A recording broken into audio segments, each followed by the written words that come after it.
Bonsoir. Alors c'était En mission, on a prêché sur ce thème-là parce qu'on croit vraiment que dans ce temps, Dieu veut permettre à chacun qui est croyant, chacune qui est croyante, de pouvoir faire une différence dans ce monde, amener une influence dans ce monde.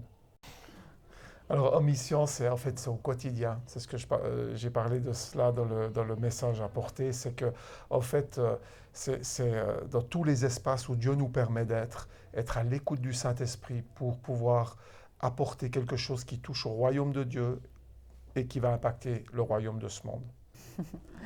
Alors, le Saint-Esprit, c'est c'est la personne dont Jésus nous a parlé. Avant de monter au ciel, il a dit, je ne vous laisserai pas seul, mais je vous enverrai le Saint-Esprit.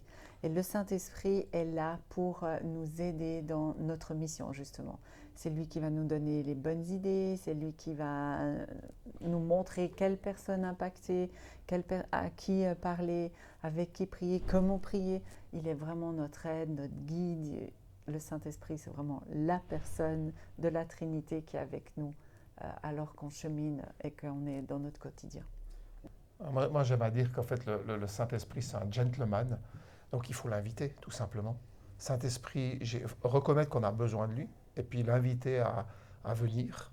Et au moment où on l'invite, eh ben, à ce moment-là, il va se manifester de différentes manières, mais souvent, ça suscite en nous un esprit quand même de louange, d'adoration envers Dieu. Il vient beaucoup alimenter notre vie de prière et sa présence devient quelque chose de très palpable à quelque part. Et puis, ouais, ça nous permet vraiment d'avoir ces temps dévotionnels pour Dieu et puis en même temps, ben, comme tu le disais si bien, il va nous inspirer pour pouvoir faire quelque chose de bien pour les autres.